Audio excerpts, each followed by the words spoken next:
You'll be hard-pressed finding a cheaper monitor than this with similar specs. At the time of making this video, the Lenovo G27q-20 retails for about $220 US from Amazon. Amazon's search engine obviously is a bit scuffed, but on Amazon US I could only find 2 other IPS monitors from a brand called Korui that have similar specs and are $10 cheaper. So yeah, from a well-known brand, this probably is the cheapest.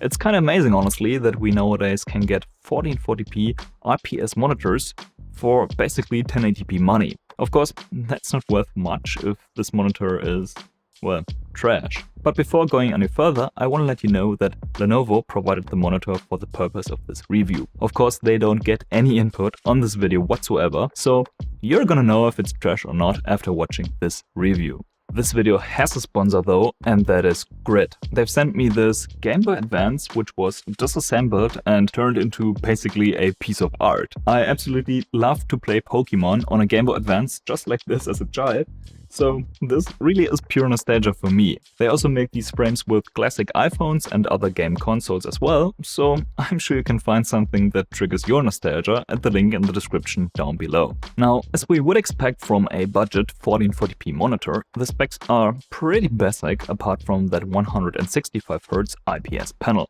In case you're wondering which panel this is exactly, you're lucky because I got access to the factory menu, and it's this exact model number that I'm definitely not gonna read out. This panel sits in a pretty basic plastic body, which is good enough for a budget monitor like this. Though I wish Lenovo would have gone for a slightly less gamery looking design. I'm often mocking all those gaming monitors that come with red plastic accents all over them, but yeah, these blue accents don't look any better if you ask me. Anyways, this gamery looking stand offers height and tilt adjustment and plenty of adjustment range. Swivel and pivot are locked though. One thing I really don't like are the buttons that are being used for menu navigation. Changing settings feels clunky and really isn't a great experience. Fortunately, the G27Q is compatible with control software like Click Monitor VDC, so I'd suggest using that for changing the brightness quickly.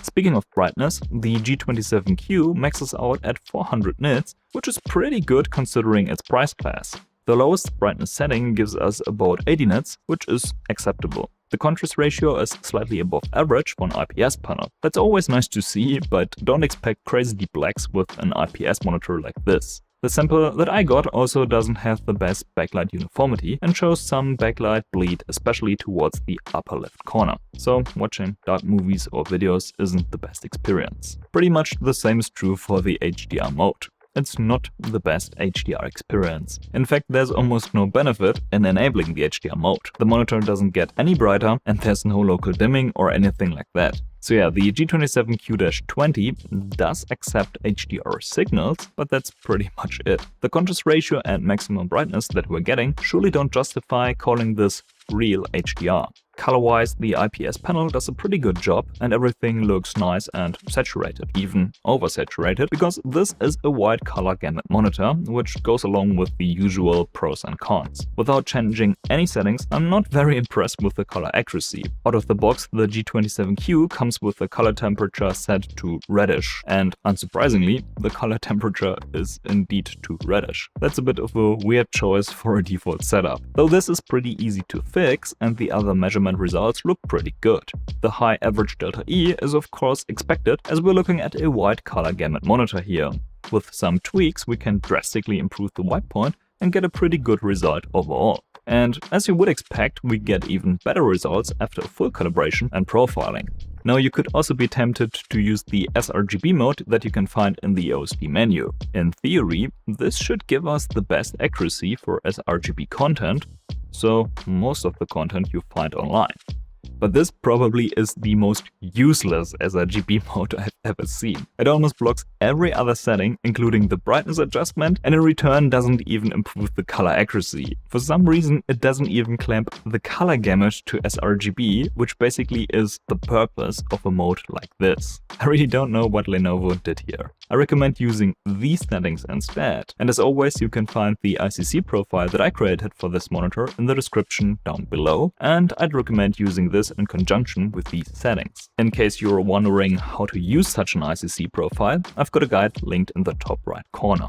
Moving on to the more gaming-related stuff, the G27Q comes with Nvidia's G-Sync compatible certification, though this actually is the first time ever that I've tested a G-Sync certified monitor that does show visible adaptive sync flicker in some cases. It's not really noticeable while gaming, but the adaptive sync performance surely is not as flawless as it should be, and thus in my opinion does not deserve the G-Sync compatible certification. Now before we have a look at the response time heat maps, we're gonna be using Burbuster's pursuit camera technique to basically see the response times in action. With the G27Q we only get 3 different overdrive modes, and well, they all look fairly similar. At 165 Hz, the extreme mode is the best setting. Interestingly enough, we can see quite a bit more ghosting in the darker track, while the lightest track shows basically no ghosting at all and even is at the edge of overshooting. And the lower the refresh rate, the more overshoot we're getting. At 120 Hz, the extreme mode is still usable, but if you're using this monitor at 120 Hz exclusively, you may want to be using the normal mode instead. And below 120 Hz, you definitely want to be using the normal mode, because the extreme mode starts to show a ton of inverse ghosting. So yeah, unfortunately there's no single best overdrive mode across the refresh rate range, so we have to switch from the extreme mode to the normal mode when going below the 120 Hz mark. For high refresh rate gaming, we can just stick to the extreme setting and call it a day.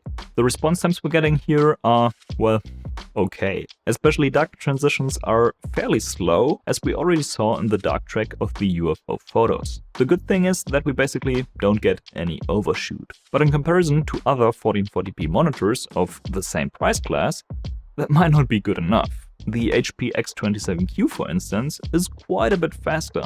Especially the middle track and dark track show less mirroring than with the Lenovo. The MSI G27-3QF is faster as well, even slightly beating the HP in the dark track. And let's not forget that both the HP and MSI cost roughly the same as the Lenovo, making both of them a better choice if you care about fast response times. Though for some more reference, a VA panel of the same price class typically is much slower than the G27Q-20. Now this monitor also comes with an MPRT setting, which essentially is a backlight strobing mode to reduce motion blur. Though yeah, it's just a terrible implementation here. I don't think I need to go in too much detail, but please don't use the MPRT mode on this monitor if you decide to get one. Now, should you even consider getting the G27Q-20 in the first place? Well, I pointed out quite a few shortcomings, but this by no means is a bad monitor. I mean, at the time of this review, it's just over $200 US, which is a steal for a 1440p IPS monitor.